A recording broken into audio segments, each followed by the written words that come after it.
Hey, David and Leah, Jesse Gibbs here. Hope you are doing well. Wanted to make this video to accompany the estimates I'm sending over.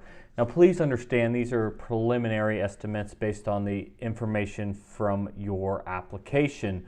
So I've also gone ahead and requested some documentation through the same online portal that you filled out your application.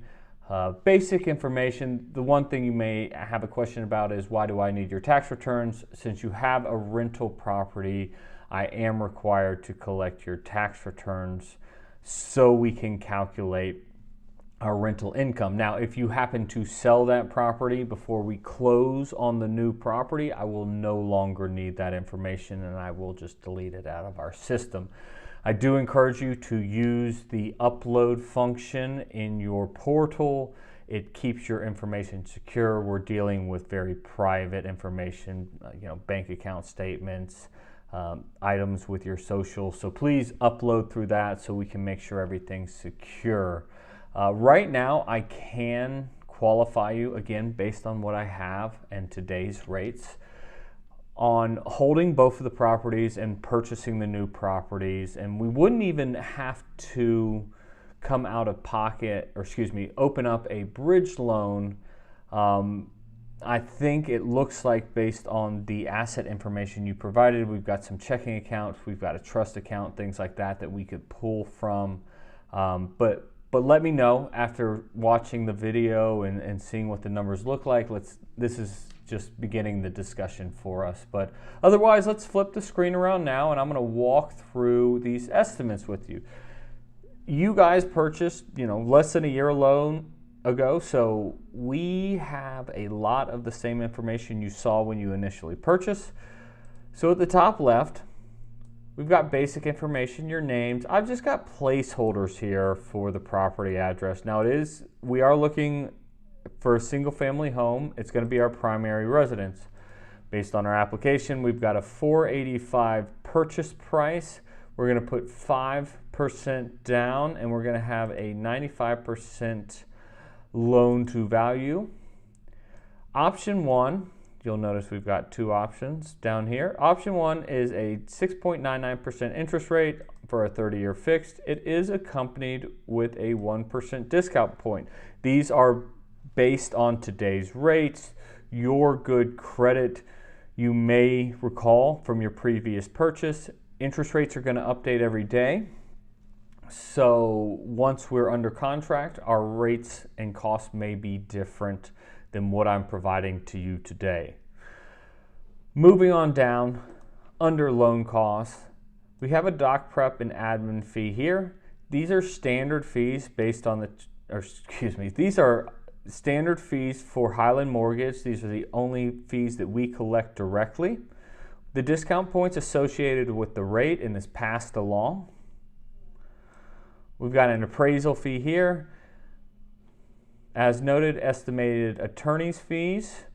You're going to indicate what attorney you're closing with in the sales contract, and we're going to get final fees directly from that attorney's. But these are based on the Atlanta area and should give you a good idea of what type of fees you can expect. We've got standard Georgian government fees here. Placeholder for our closing date here of just 30 days from today. You're going to indicate the closing date on your sales contract and we will work off of that date. Now, you may be familiar with an escrow account from your previous purchases. These two line items are an initial deposit into that account as closing, and then each month as part of your mortgage payment, you're going to make additional deposits into that account. Each year, as your taxes and insurance become due, that account is going to be paid, those taxes and bills will be paid directly from your escrow account. The one caveat being is we do make our first year of insurance. It's paid at the closing table, but each subsequent year that is paid directly from the escrow account. Now, I've just estimated these amounts based on the sales price and mortgage amount. Per diem interest will be based on your closing date, interest rate, and mortgage amount, so that would update accordingly. Moving on up, we've got our estimated monthly payment. Principal and interest is based on our interest rate, program, and mortgage amount. As noted, I've estimated property taxes and insurance.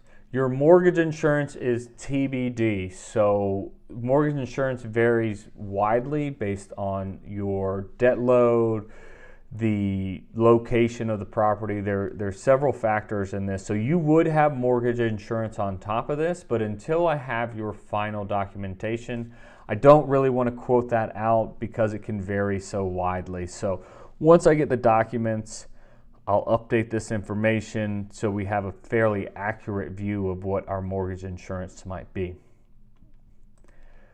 First payment date will be based on your closing date, so that would update accordingly. And at the bottom here, we have a breakdown of the transaction. We have all our costs. We've got our credits, which in this case is simply the mortgage itself. And this is where we come out of pocket for about $43,000. I would round that up to say $44,000. So again, please consider this amount. I do think if those trust funds are available to be liquid, we could go ahead and not even have to pull out a bridge loan for your purchase. Option 2 is going to be basically the same, except we go with a higher rate and lower cost. So rate and cost are inverse functions of one another. You could think of them as a seesaw. As one goes up, the other goes down, and vice versa. We've got a slightly higher principal and interest. Again, we haven't quoted mortgage insurance, so be aware that that would get updated. But we're bringing a little less to the table now, about $38,500. I might round that up to $39,000 to say this is how much we need out of pocket, and a majority of that difference is due to not having this discount point here. We've got a comparison tab for you, corresponding amortization tab, so you can play with this extra monthly payment. You could say, hey, what if we put an extra $100 a month? How does that impact our principal payment, our interest, everything like that? So, David, Leah, hope you guys found this information helpful. Just a reminder, this is very preliminary. We will continue to nail down this information as we gather documents, as you go under contract and everything like that. But this is so we can wrap our head around the cost in the form of actually originating the mortgage and also the cost of the ongoing monthly payment. But let me know if you have any questions. Otherwise, I will keep an eye out for your documentation. Have a great day. Bye-bye.